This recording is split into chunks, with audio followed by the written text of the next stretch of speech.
আমরা চলে এসেছি রামচন্দ্রী বাস স্ট্যান্ডে। এই রামচন্দ্রী বাস স্ট্যান্ড থেকেই রাস্তা কিন্তু আলাদা হয়ে গেছে।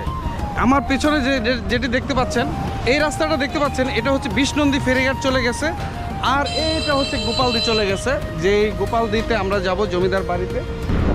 আমরা গোপালদি চলে এসেছি, সামনে গোপালদি বাজার। তো আজকে গোপালদি সম্পর্কে পরিপূর্ণ তথ্য আপনাদেরকে দেব। আর গোপালদি সেই প্রাচীনতম স্থাপনাগুলোকে আপনাদেরকে দেখানোর চেষ্টা করব। তো সর্বপ্রথম আমরা যেহেতু সকালবেলা এসেছি, সেহেতু আমরা আগে নাস্তা করব, খাওয়া দাওয়া শেষ করে তারপরে আর কি আমরা ইনশাআল্লাহ জমিদার বাড়ির দিকে প্রবেশ করব।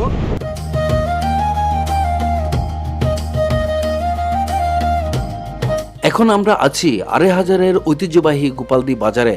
স্থানীয়দের মতে গোপালদি বাজারের ইতিহাস প্রায় 200 বছরেরও পুরনো।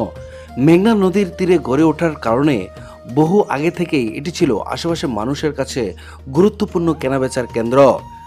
একসময় নদীপথেই ছিল এই এলাকার প্রধান যোগাযোগ ব্যবস্থা। তখন নৌকায় করে কৃষি, মাছ, বাঁশ আরও বিভিন্ন প্রয়োজনীয় জিনিসপত্র গোপালদি বাজারে আনা নেওয়া হতো। বিশেষ করে গোপালদি বাজারের বাঁশের কেনাবেচার জন্য বেশ পরিচিত ছিল। এখনও অনেক মানুষ দূর দূরান্ত থেকে এখানে কেনাকাটা করতে আসে। গোপালদি বাজার প্রাচীনতম বাজার।